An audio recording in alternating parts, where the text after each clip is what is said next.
Gemma Soler was there for all of it. Tell us a bit more about the occasion, Gemma. What was it like to be there? What stood out today? Hola, Kay. Well, it was really a huge party in Barcelona. As you were seeing in the footage, it was a sunny afternoon. 80,000 people were gathering in the streets of Barcelona, about 6 miles of this parade. And I think it showed the big communion that there is between Hansi Flick squad, this team. Everyone in the city have fallen in love with the attitude, with the goal, with the youngsters, with what they do in every game. And you could feel that communion. I was in the parade 2 years ago when Xavi's squad won that Liga title.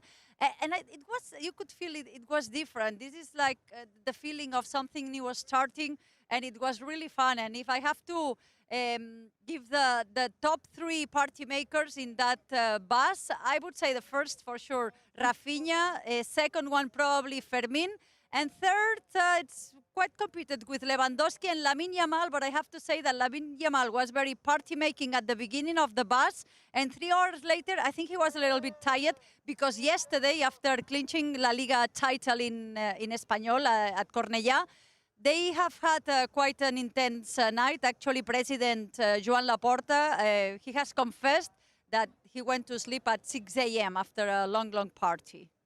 Sounds a bit like your time in Barcelona last week, Craig. Well, it seems like we came back 4 days too early. It really does. I tell you what, it For really this cup final tomorrow, we could have been in Barcelona enjoying ourselves, because we didn't do that when we were there. We just worked. Oh, of course you did. Worked, prep, big game, flight, home. Now we missed all the party. We did, but it does feel like the start of something very special. By the way, Lamine Yamal can't drink. He's only 17. He is. He shouldn't be having a little... It's about the only thing he can't do right now. Nibble. No. I said a couple of months ago after one of the LALIGA games that we did, he was the best player in the world at this moment in time, and that sort of statement has stood up in these couple of months. In fact, it's gone some extra, because in the biggest of moments, he's stood up. You think about being 2-0 down in the Montjuic, how this Barca side came back. Quite incredible. I think it encapsulates the mentality of the team, what Hansi Flick has brought to them. They were 2-0 down at home to Inter.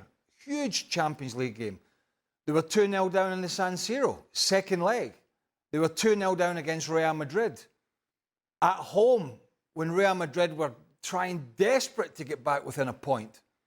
And as you know, we were there and we were sitting going, my God, the title race is back on. And then they just find this sort of gear from somewhere. They don't panic. They play their own game. And then the big stars all sort of turn up. And the end product is amazing. Rafinha, Gemma mentioned him. Lamine Yamal needs no words this season. They did it without Lewandowski in the end, who had these injury problems. And they've deserved it. They have been brilliant to watch. The only nitpicking you can do is say, well, you know, maybe you chucked away that semi-final in Italy and it could have been a little bit different, but that's kind of nitpicking, but it is the Champions League. But everything else they've done this year has been excellent. And we talk about all the youngsters in the team. And we talk about, you know, how Pedri's one of the more experienced players now, but Lamine Yamal and Fermin Lopez and all these young boys. And one guy, and I always say this, who rarely gets a mention as somebody who's stood out all season is Paul Cubarsí. We forget he's a similar age to these other kids. 18. Yeah. And he has been a stalwart, not just somebody who's come in and, you know, can you do a job for me? He has been a stalwart alongside Martinez in there, such is the case that, you know, Jules Koundé's been at right back all season, played very well, and Ronald Araujo, when he's been fit, and he is fit, is not fancied by Hansi Flick. So all through the team, they have had some real superstars. Just going to that connection there, Kieran, that Gemma was mentioning with the fans as well. Hansi Flick has said it feels like a family in the dressing room, that it's a great atmosphere and they're all working for one another. That's massive for any team, isn't it? I think that's what's edged it for them. You know, for all of their individual quality that they have, and they have world-class players all over the pitch. I don't think Wojciech got a mention as well. The goalkeeper, I think he's done fantastic. A former teammate of mine. Off the beach. Off the beach. Off the beach. Halfway through the season, It's not just fit, incredible. not Like, sharp. You couldn't write it. You couldn't write it. And yeah, like you say, the team camaraderie, that you can feel the team spirit there, and that's what I think Real Madrid have lacked this season. And you just can feel that they're just a little bit more individualistic than Barcelona, and this could be the start of, as you say, something special for this team. Real Madrid lacked an identity, didn't they? I mean, at least Atletico Madrid have an identity. It wasn't successful for them, but they have an identity. Barcelona have an identity, and by that I mean almost every week we know which way they're going to play. Now, trying to stop it is a different animal. We know they're going to play two wide guys and a front man. We know they're going to play four at the back, and we know they're going to squeeze and play a high line. We know they like to get it into Pedri and De Jong. They have an identity about how they play. It's very difficult to stop. Real Madrid have had none of that. Absolutely zero. Hardly anything. As Kieran said, it's been about, wonder if Vinicius can bail us out, wonder if Bellingham can get a goal, wonder if Mbappe can step up.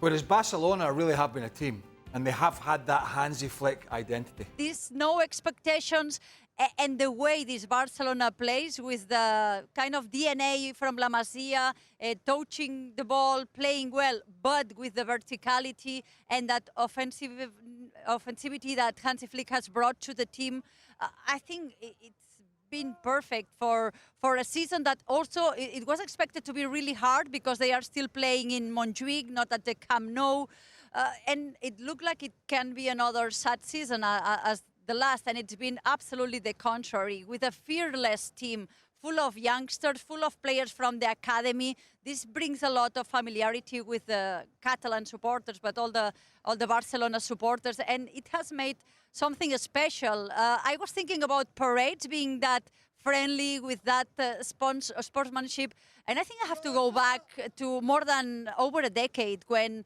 that Lionel Messi squad, but at the very beginning, not even in the treble of 2015, there was this sense of communion and something special starting to happen in Barcelona. Let's see what happens next season. They have some, they will probably get better in the financial aspect. They probably will go back to 1-1 rule, so they could sign. They need some signings in the fullbacks, something in the midfield maybe too. And they especially need the renewals. They will, of course, renew Lamine Yamal. He's going to be 18 in July. And I think are the big goals for this Barcelona to renew the key players and they want to renew Hansi Flick for one more season, not just the next one, but another one.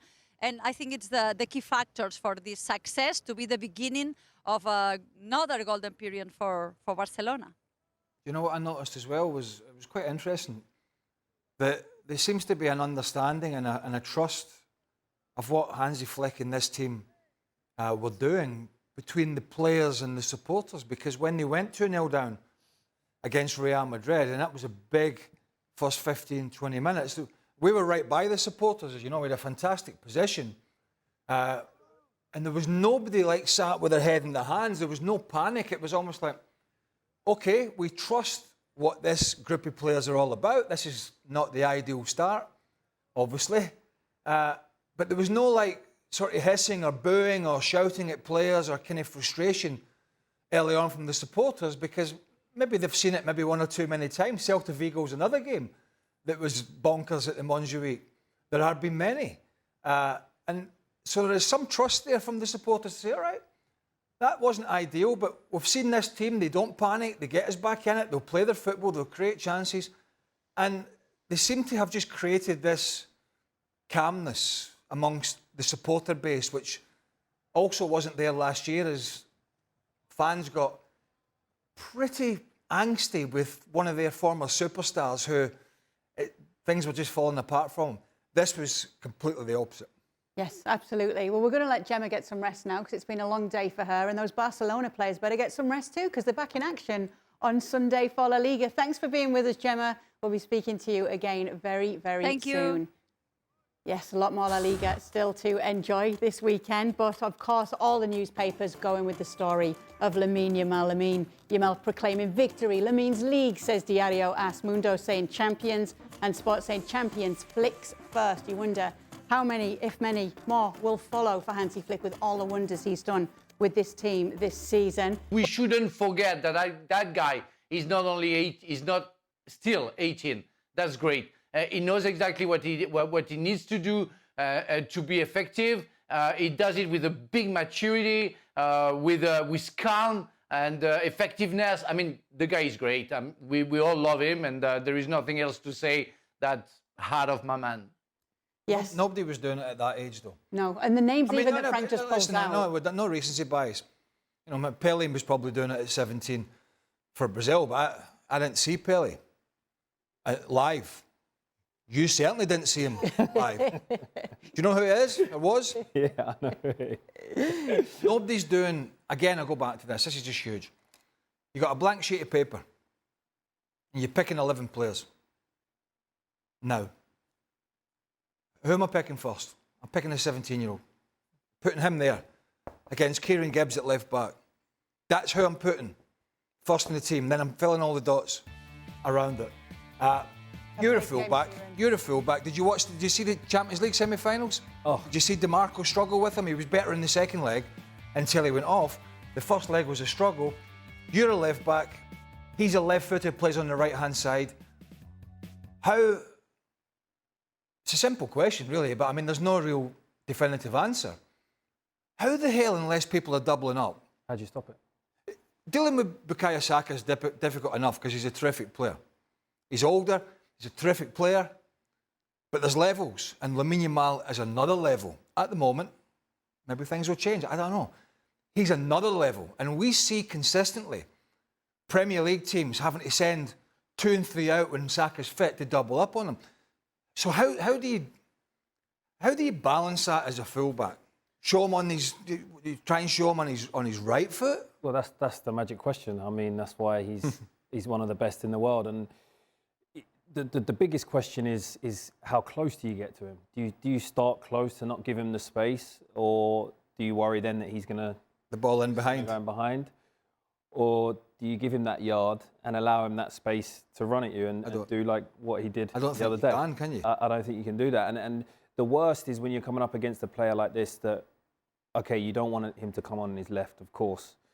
But then he can also go the other way. Which you did against DeMarco when he sat him in his pants a couple of times. Exactly. When he feint to do that, to make the cross or the shot, and you go to block it, and he doubles back. Yeah, and when you have a player with that kind of balance and skill and flair and attitude is the worst for a fullback. What I love about him is his character. Not only does he walk the walk, he talks the talk as well at 17. You don't see that often at all in the game, and I think it's a breath of fresh air. Obviously, when Messi came into first burst onto the scene, you know, everyone was in awe of him, and he had more of a shy character, whereas this kid just comes in with bundles of confidence. You know, how many times has he... He's won the Euros already for Spain. He's won the Euros. He's just won... Do you know how many games Messi had played at this point for Barcelona? 5. There you go. Says it all. And with well, everybody develops at different times. So is it? But we've covered the Liga for 2 or 3 years now, and we sit here every weekend and we talk about some of these big superstars, mostly a bit older. And I remember when he came into the side at 16, he was a good player, obviously he was a good player, and he had talent. But I sat here and I was thinking, yeah, all right. You know, 16, we've all seen youngsters come into a team and have a bit of flair, and then they really hit a wall. And they maybe go away for 6 months or be on the bench or they go back in the reserves. And then they have to fight their way back again. And I kind of thought that's what would happen when Dembele was there and when Rafinha was there. And obviously Rafinha wasn't playing so well, but now he is. And you thought, right, and Ansu Fati was still there before he went to Brighton, and he was the young superstar coming up. And the mindset I thought was, well, we're probably going to see him go by the wayside a little bit, sit on the bench and have a break and come, you know, maybe get 20 minutes here and 10 minutes there and maybe play in a cup competition and we'll see little bits and pieces of him. I never ever thought we would see, for club and country, this sort of trajectory, which has not, for most players, it's kind of, you hope it goes kind of up like that. This has gone up like a crazy stock market, hasn't it? I mean, it's just... He says it's only going to continue going up. Who the says? player himself. Well, the difficulty is, and I've said this, I've said this a bit. Here he is. With winning La Liga with Barcelona is incredible, but this is just the beginning of what we want to achieve. The message to supporters is this is just getting started. It's impossible to tire of winning. I have it permanently on my mind. Yeah, I think he's talking about the club. Of course. Rather than himself. And Flick's been very careful to not let it just be about Lamine. He said it's about the whole team. I'm not being facetious. He is going to turn 18 and he will be allowed to go and do different things. And being in the limelight and trying to avoid that superstardom and what comes with it, and not being lured to a bar or to these big events and getting sort of caught up and maybe you just lose a little bit of focus is supremely difficult, no matter how grounded you are. And I go back to, and I'll say this quickly just so as the boys can have the piece. I say this, and I mean it, and I've said it in the show, there is rarely a time ever that a player like this does not hit a bump in the road. Every player hits it, no matter if you're a great player, superstar, an average player, mediocre player. You have injuries, you hit a bump in the road, you lose form. And then you have to find a way to pick yourself up and go again. At the moment, all he has seen is this amazing upward trend, which is great, and I hope that continues. But we've all played the game at that level. And it is very difficult not to see the downside now and again. Frank? Sorry, Cleve. No, I was going to say, Sorry, Kieran. I just want to go back to what Craig was saying before about Pele, that we didn't see him playing, but I saw some footage about Pele playing at 17 years old, winning the World Cup, winning 3 World Cups out of 4. And I was thinking while Craig was talking about the chance that Lamine has comparing to Pele in terms of preparing himself, the fitness, the psychological aspect of the game, but also the protection that Lamine Yamal will get, hopefully will get against tough defender like Kieran Gibbs was, or myself, I was. but really, like I saw Pele getting injured during the World Cup in 1966 in England, having no protection. I remember Maradona being had his leg broken in Spain, but a horrendous, horrific tackle from a Spanish player. I think Lamine Yamal can carry on, because we talk about consistency, we talk about progression, we talk about staying there at the top level. It's hard. It's hard because you have to stay there 10 years at least to be compared to the others, like Ronaldo, like Messi, but also like Thierry Henry. Thierry Henry won the World Cup at 20 years old, but kept on going and kept on staying at the top of the top. So that's going to be the hardest task for Lamine Yamal. But what I like about the modern football is, physically wise, is going to be protected from the referees towards the mean players, I would say, which wasn't the case for somebody like Pele. At 17 years old, he was smashed like crazy. And I tell you, I saw Pele playing. That was simply amazing what he was capable of doing. Kieran? Hold on, he was born in 9. This is amazing. This is amazing. I've never seen this before, folks. This is breaking news. Frank Leboeuf saw Pele play at the 1966 World Cup before he was born. No, not live. I never said live. I never said live, you know. I said you can record, you know. Even at that time, they recorded games, and I watched the games after that. Of course, I wasn't born. No, I think obviously we have to be careful about comparing him already in such an early part of his career to the greats that we've seen, because of the very reasons that Frank's just mentioned. You know, you have to be consistent at the top of the game for a number of years. And I think even Lamine, that's the one conversation, as not arrogant, but as confident as he is, he won't even put himself in that conversation of comparing himself to Messi yet, because he knows that what he has to do to achieve that. And that's what I like about him. He talks with a confidence, but he plays with a flair, but such a maturity as well. Like he's not just picking up the ball every time and just trying to take on the whole team. He knows when to move it as well. He knows when to pass the ball, and he just knows he has the perfect gauge of time and space on the field. it's incredible. As everybody knows who, and as you guys know, and if you watch this show, you know I'm a cynical sod. I don't try to hide it. No. And No. we were there, Frank, in Barcelona, and I was looking forward to the game, obviously, and it was a bonkers game, and it had a lot riding on it. But actually, and I don't do this very often, because as you know, one of my favourite phrases is, I couldn't give a stuff. But I was actually looking forward to watching Lamine Yamal live, you know, because we watch it on the TV, and you kind of sense it, but it's a little different. And I thought, I'm actually looking forward to seeing this young man, how he operates today, what he does off the ball, what he does on the ball, what's his work rate like, just all those kind of things. And he just intrigued me. And there's really, I mean, I'll be honest, I mean, I obviously watched Messi and Ronaldo at the pomp, and it was incredible. But that was one of the main things I was looking forward to. And I know wasn't it about me, but I think I wasn't alone in that crowd. Or I wasn't alone. Barley himself flattered. I know. No, but I was looking, young... you know, because I think that's, again, I don't think we're overstating this.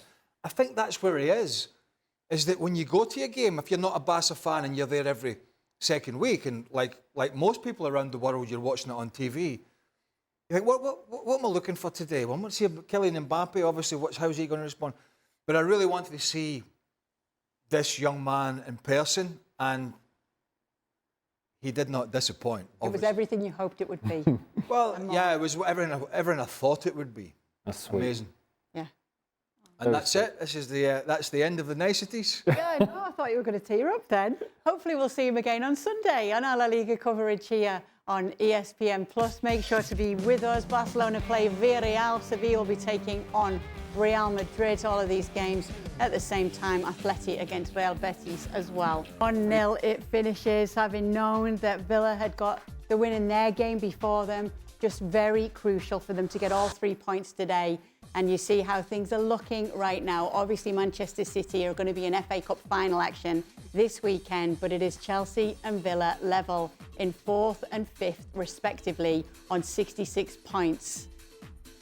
Down at the bottom end of the table, this is how things are looking. Manchester United down in 16th spot. I mean, that's embarrassing. I mean, yeah, at least there's somebody who's worse than them. We'll get to them in a minute, though. Let's start with you, if we can, then, Frank Leboeuf. That was a really important 3 points for Chelsea.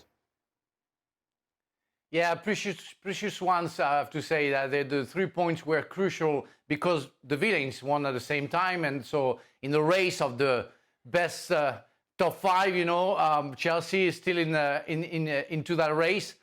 But what a poor game, quality-wise. I mean, the Blues stayed in the dressing room the first 15-20 minutes, I have to say. Manchester United were better, but little by little, and especially after Reece James made that beautiful volley on the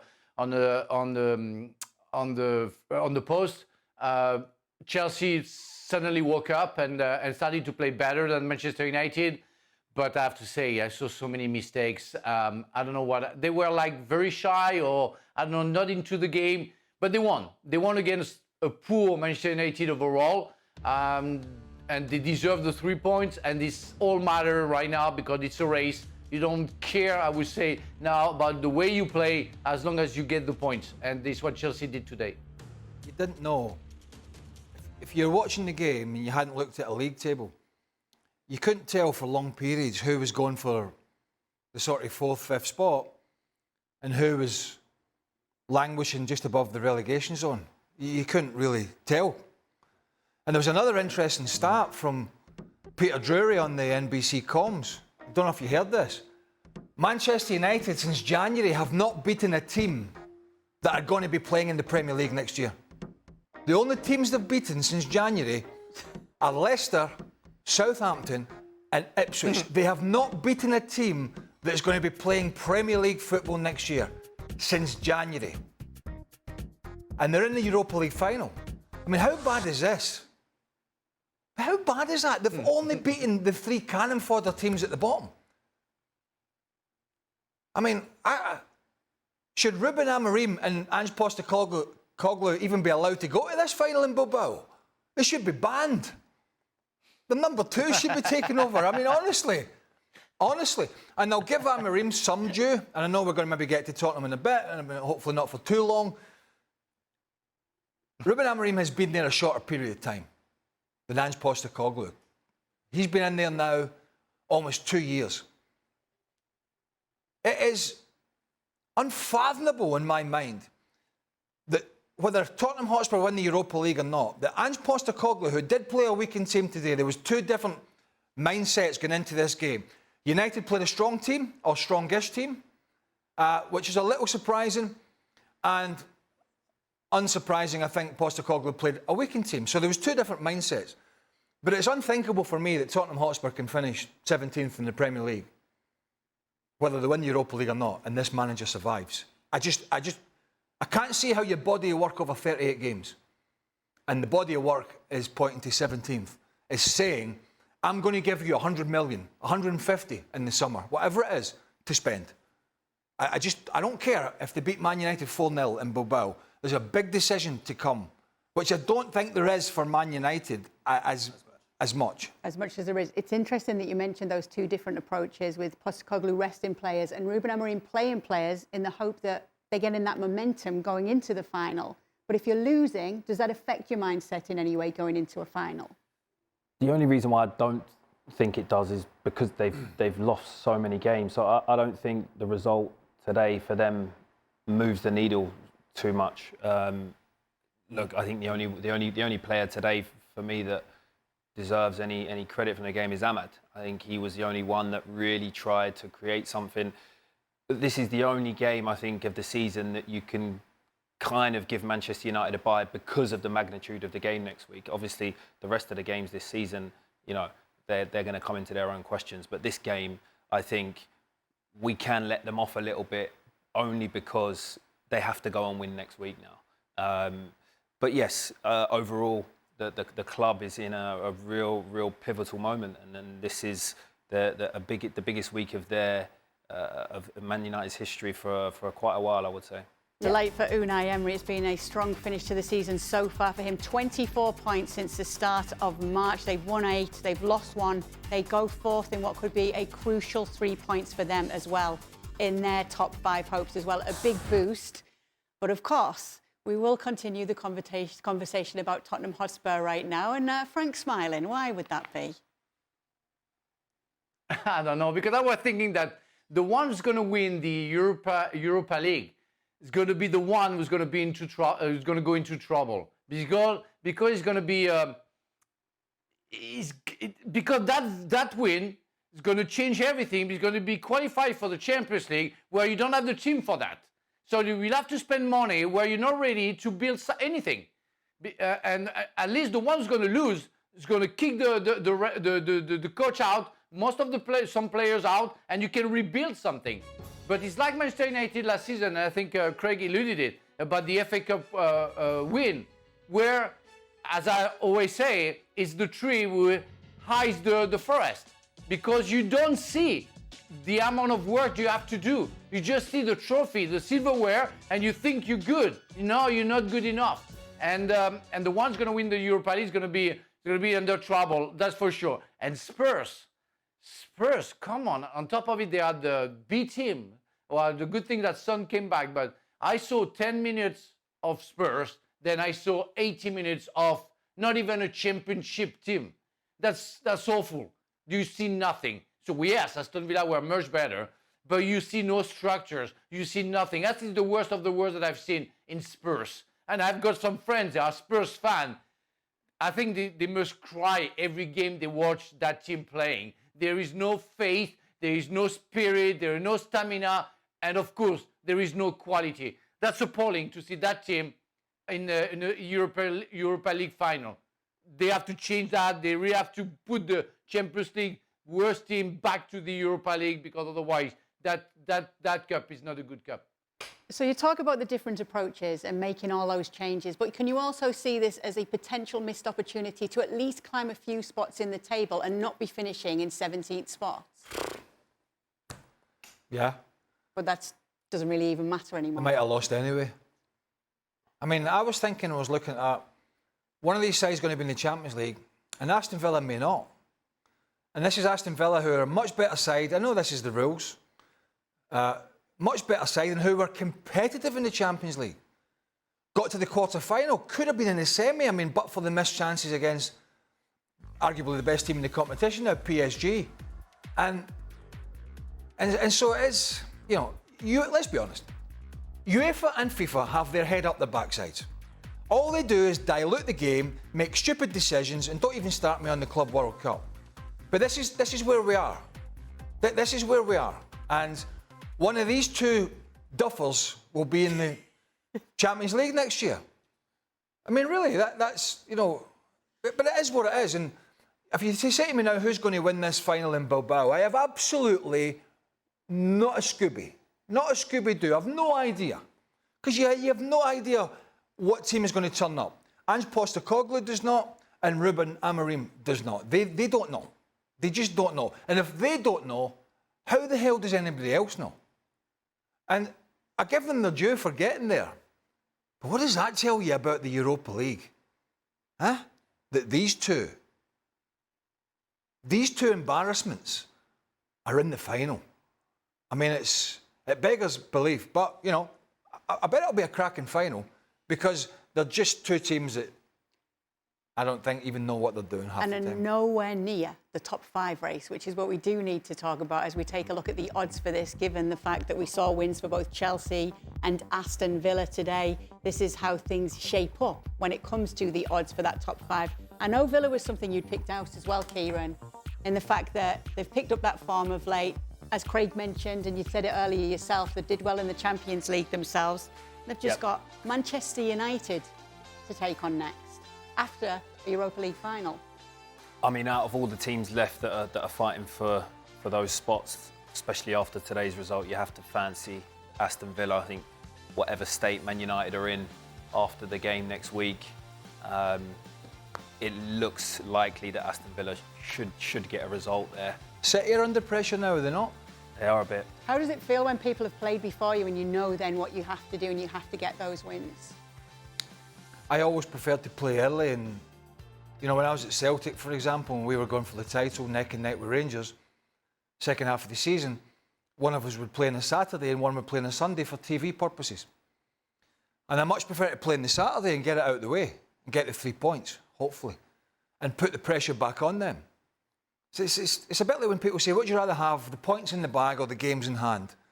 You'd have the points in the bag all day, every day, because you've been there, you've rolled your sleeves up, you've done it. So I think City will probably do it, particularly because they're at home against Bournemouth, I think. Are they? I don't know. Didn't look. Didn't matter. I think they will probably do it, but it just puts a little bit more pressure on, or a lot more pressure on. The pressure's on, but you think they're going to do it? They should do it. I mean, because, you know, Fulham's season, I think, is kind of tailing off a little bit. Bournemouth too. Does the outcome of the FA Cup final change anything for City if they win or lose it?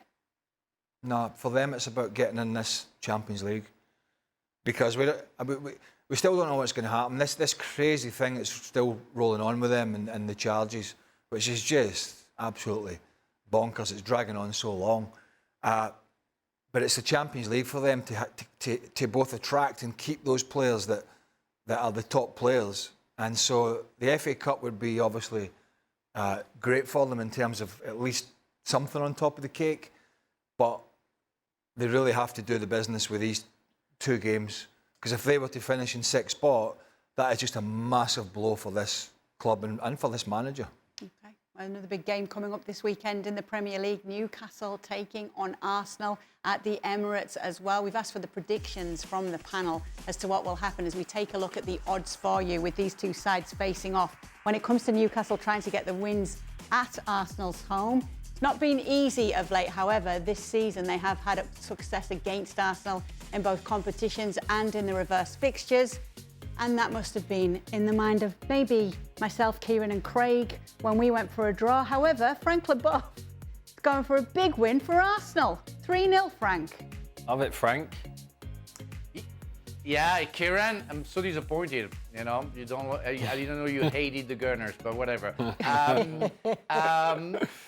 I don't know.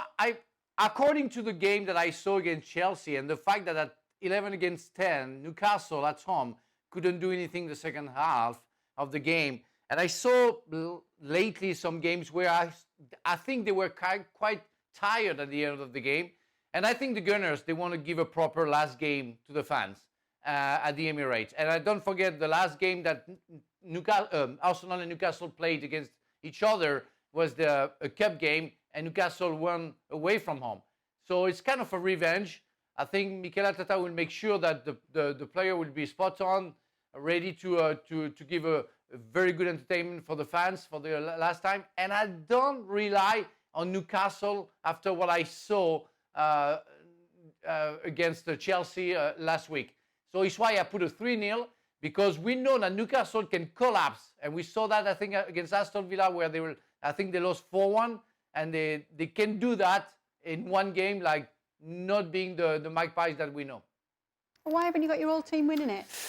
Do you know, I just feel that Eddie Howe and this Newcastle side, they love these types of games. They love these types of games. They love chasing someone's tail, causing an upset. I can just imagine, you know, they've got that striker that Arsenal so desperately need. He loves playing against Arsenal. We haven't scored against them this season in 3 games. Not only have we not won, we haven't scored against them. And Well, you've gone for I'm a little 2-2. bit worried. I've gone 2-2, yeah. Oh. Yeah. We just said you haven't scored against them. But yeah, no, I just think that it's going to be a tough ask because, you know, Newcastle, I can imagine Eddie Howe really relishing this game. A second place finish, Carling Cup win, that looks great on his resume. Carabao Cup. Carabao Cup, sorry. What did you say? Carling Cup. Showing my age there, Once upon a time. Are you excited as Kay was last week when she asked me about Arsenal finished second and third? Yeah, do you know- care? Because Craig said it doesn't matter. Does it matter? Do you know why I put 0-0 down? I think psychologically it did. I've been there too many times. Seconds, thirds, fourth. Yes, coming down Lost to those is last first. games. And I think psychologically, Arteta won't want to finish outside of second place. I think he won't want this season to look any uglier than it needs to look, given how things have gone. I think, you know, if they finish second, he can ride it off and go again next season. I think maybe a few more question marks are asked if he finishes third. You can imagine Arteta going round with that mindset, which I would agree with. You know, this guy piping on and some of the players just going, Jesus, is this guy going to shut up? He's going to tell them they were the best in the competition. Because, you know, it's kind of that point of the season. You know, there is a bit to play for Arsenal, but it's nothing tangible, really, is it? You know. Yeah, there's But very Newcastle little. is, you know, Exactly. You know, Yeah, there's very I'm a little bit like for Arsenal to gain. in a sense where I'm probably slightly more deflated than Arsenal at the moment. And that's why I went for a 0-0, because I just thought, I'm losing the will to live here with this top 5. So 0-0, Newcastle pushing it. Arsenal want to finish strongly, but subconsciously, they kind of blew it, didn't they? They're out of everything. Can you give us another week of top 5 talk? Can you find it within yourself? I was half hoping when I came back from Spain, you'd knocked it on the head. And I was uber disappointed to hear that we're still piping on about it, Yes. to be quite frank with you. Don't you worry. I mean, I was quite happy to do the Barca celebrations for 45 minutes and say goodbye. No highlights, nothing. No, that's not going to happen today. Make sure to be with us this weekend when we find out how this all plays out, and make sure to keep up to date with all the biggest stories from the world of football over on our YouTube channel, ESPN FC. Oh, of course. Kieran's here, Craig's here, can only mean one thing. FA Cup final coming up this weekend, Crystal Palace against Manchester City.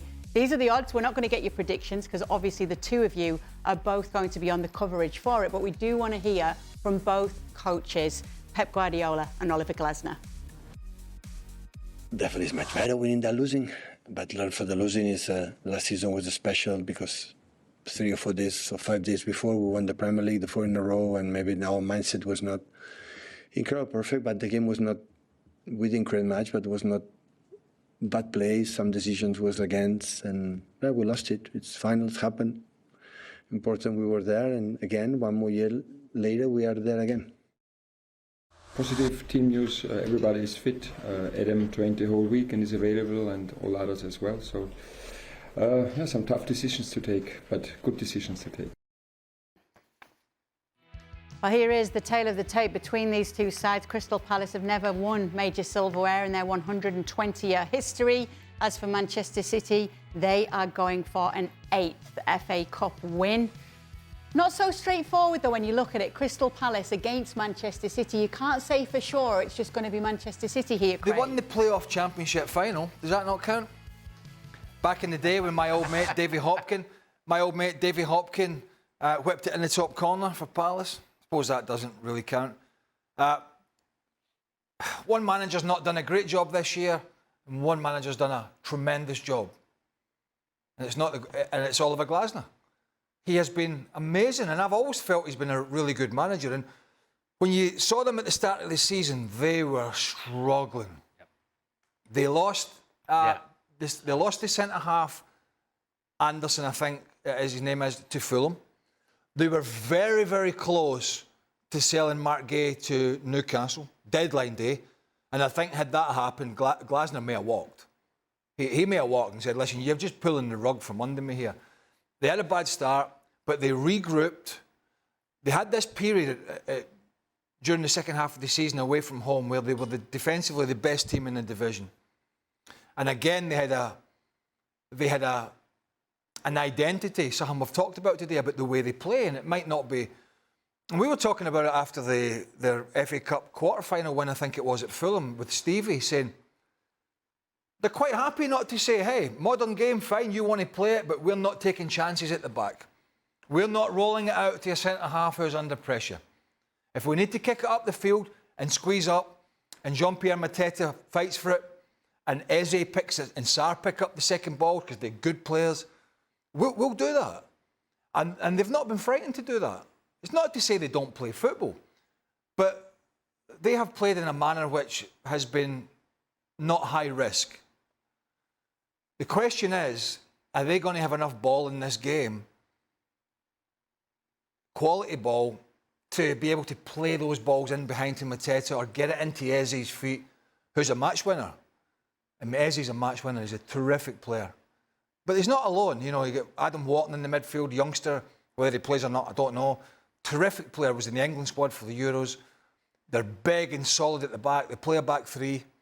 So they've got a real chance. And let's not forget the game at the Etihad. I think there were, somebody can correct me here, they were 2-0 up or 3-0 up, I can't remember, not too long ago, and could easily have been 4-0 up in the first half. 2-0. But could easily have been 3 or 4. I think it was an offside goal, ruled, or whatever it was, until City got back into it with a great performance from Kevin De Bruyne. But that game could have been dead and buried because they caught City on the hop. So I don't know if that plays into their psyche in terms of, hey, do you remember what we did to them at the Etihad? And we really should have killed them off. So I don't know if that will give them confidence or not going into this Wembley game. I think Crystal Palace are the worst type of team that Man City can face in their current state. I think the balance of their team, the way they have they have a strong midfield, 2 centre halves, and they're dynamic on the wings. And City this season, they've played quite narrow, and I just think that the offensive qualities of Palace in Sarr, Eze, Mateta, they can cause City some problems. Now, I think people kind of get a little bit carried away with Palace and forget that City also have their qualities. But I just think the way they have handled this FA Cup, that semi-final against Aston Villa, they really just dismantled Aston Villa, and they just look like a team that they don't run off of emotion. They have a high IQ. They stick to what they're good at. They don't beat around the bush. They're organised, and they pick their moments. And as soon as they get an opportunity, they're always effective with it. They won't waste an opportunity. They're not wasteful. And so that's why I think that this could be an interesting final. It's great to see Mateta back playing. You know, for those that watch, you see him wear this big sort of protective whatever it is on his ear after that collision in the FA Cup against Millwall. Was it Millwall with the keeper? It was a disgusting challenge, really. And people might at home might think, yeah, no, we see people wearing masks and blah, blah, blah all the time. And you're a footballer, get on with it. I was talking to John Champion about this when we were doing one of the games.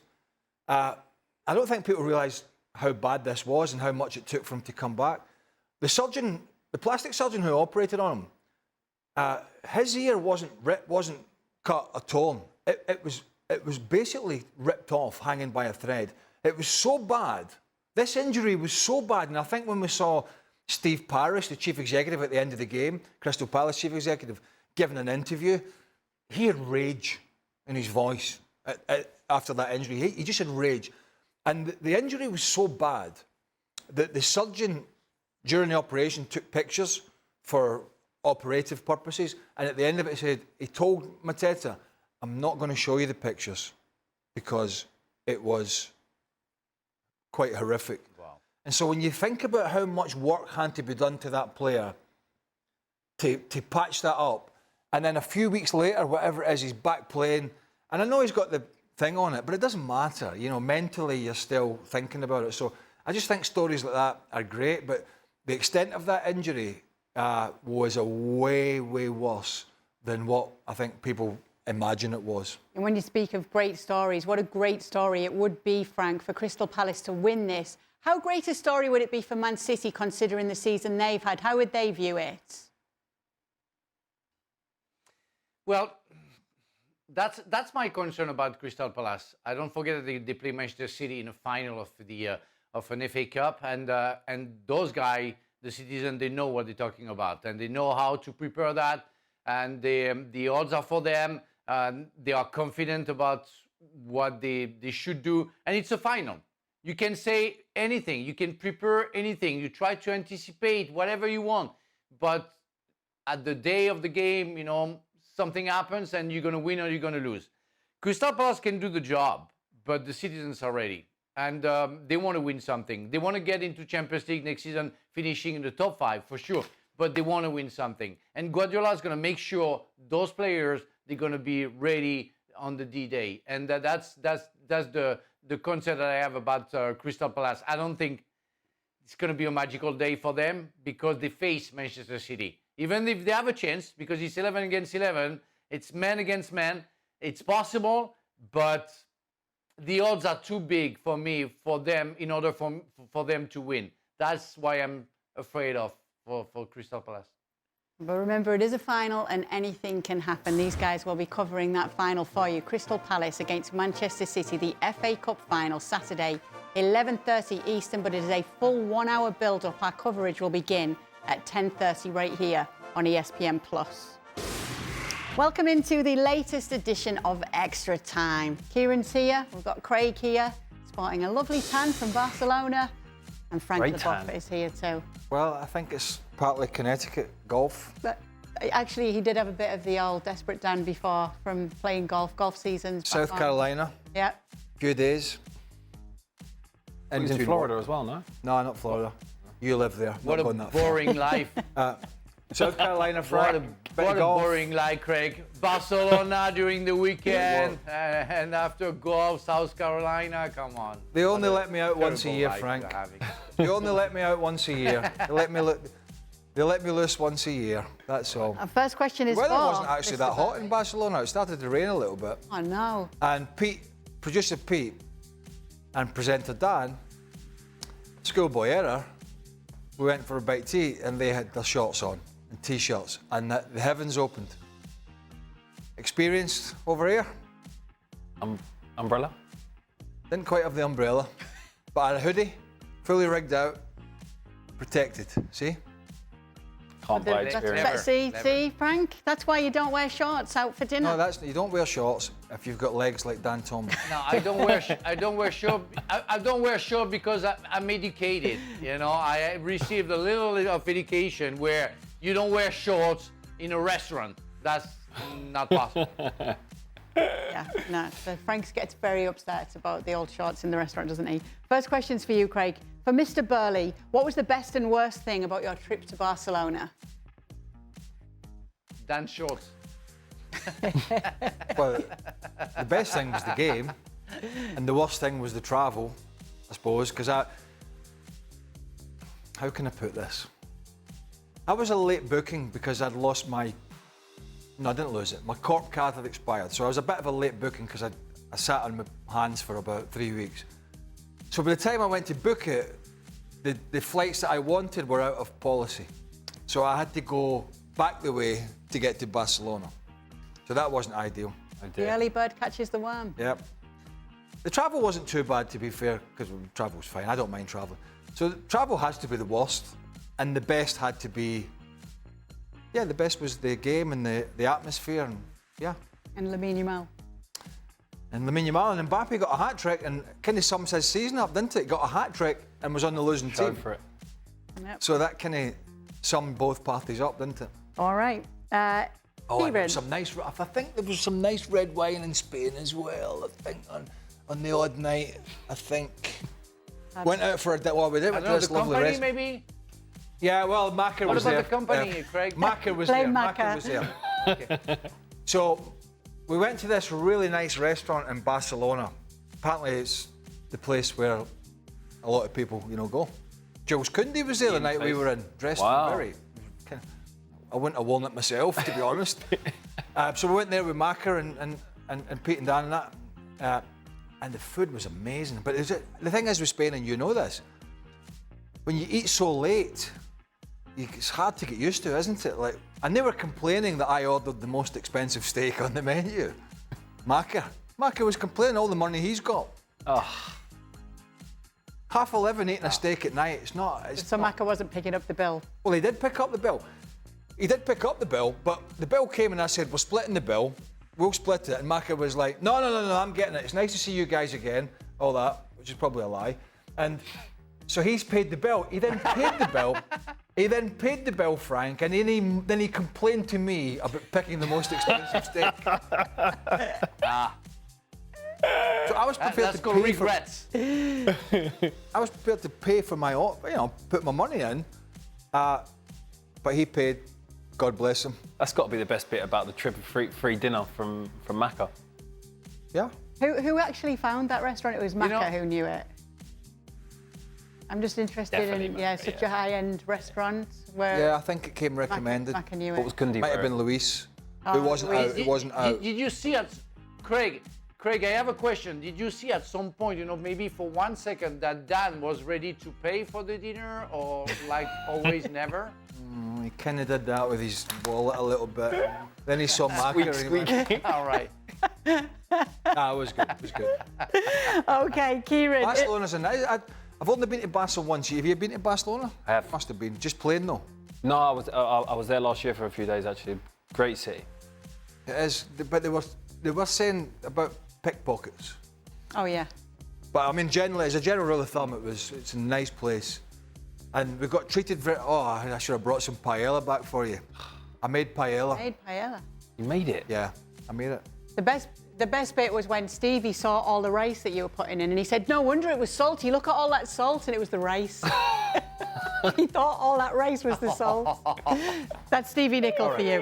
Okay, Kieran. If Amorim loses the Europa League, should United consider sacking him this summer, given league form? Another manager could surely get better results. Should Amorim consider walking away? At some point, you got to keep the same manager. At some point. And for me, I think, you don't want United to turn into a Watford where they're just getting rid of managers. And I don't think for a big club like United, they need some stability. And, they've gone and backed him. So now they have to follow it through at least. He's only been there 6 months. He's had one window. I don't think he's had enough time. But I don't think it's looking good for him.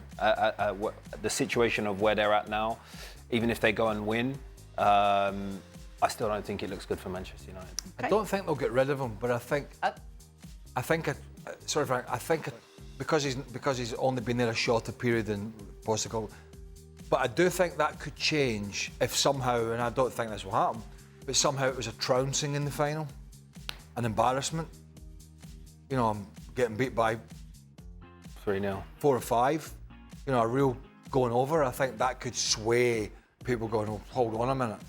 I think if they lost the final and it was tight, I don't think that would sway them. You've got to give him a chance to at least get in a few players that he wants and build the team that, you know, he's been talking about for months, and the system that he wants. I think you have to give him that opportunity at least. If we go into next season and things are still looking the same, then I think he has to go. Is that fair, Frank? I really think that they already asked the question a long time ago, even when he signed, I think, because they knew that it would be a possibility that they couldn't find the chemistry immediately. So he's been there for 6 months. He was successful at Sporting. They asked him to come. I think he said, okay, but what if? What if it doesn't immediately work? Because it's been proven by other coaches that the prime are the players and the way they don't perform. So Morim hasn't got a magic thing that he can change everything.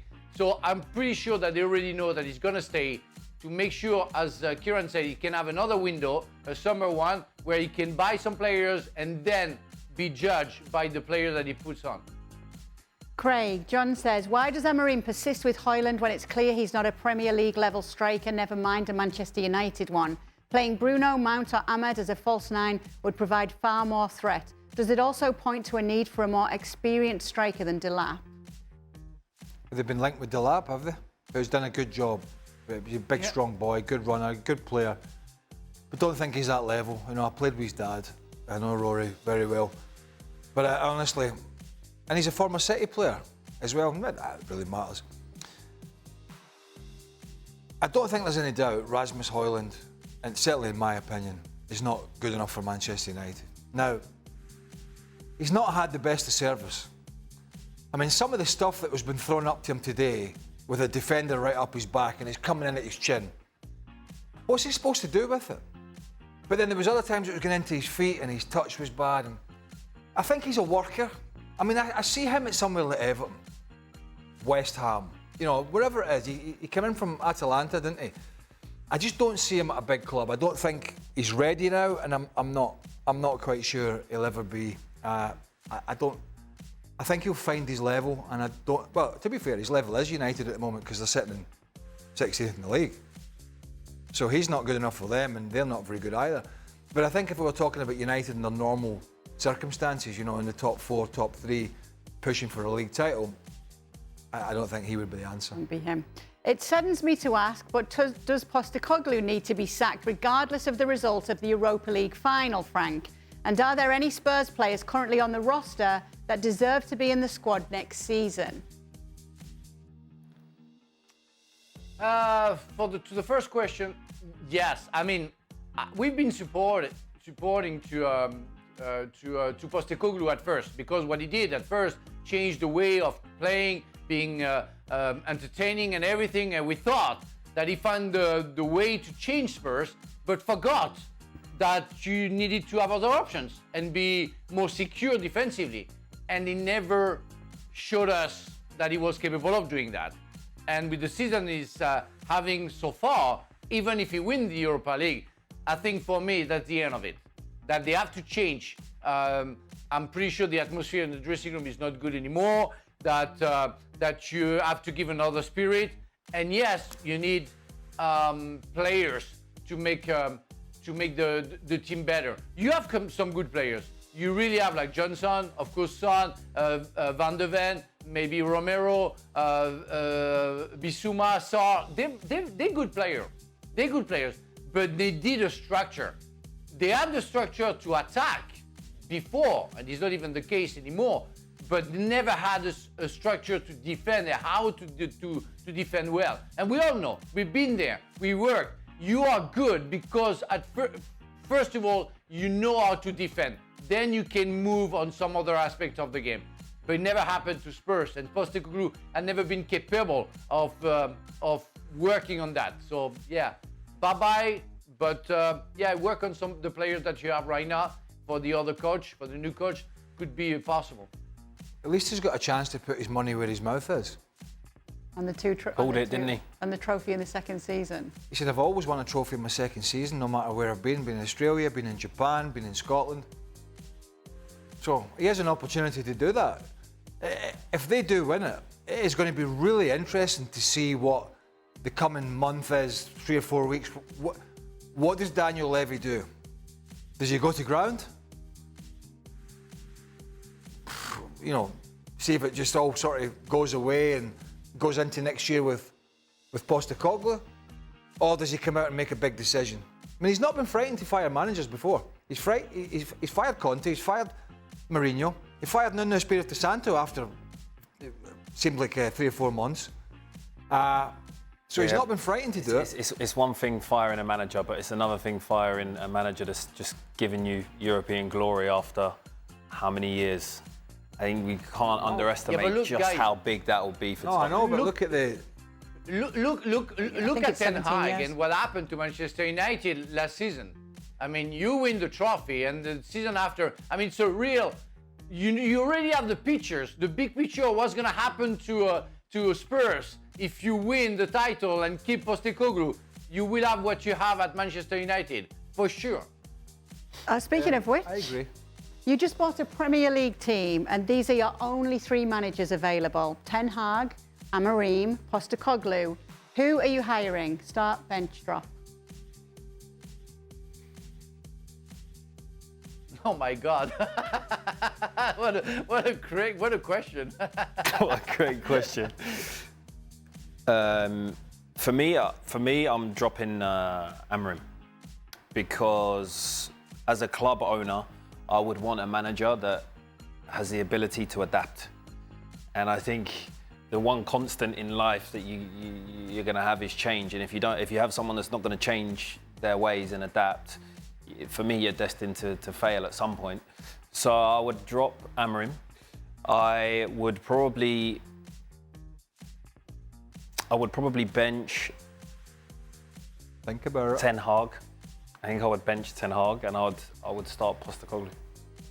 I think I would, even with the disastrous season that he's had, I think I would. I think he just has a little bit more edge and character about him that could get a dressing 17th room. in the league table. But the thing is, we can't really judge him because of the injuries that they've had. That's the only thing I'll say.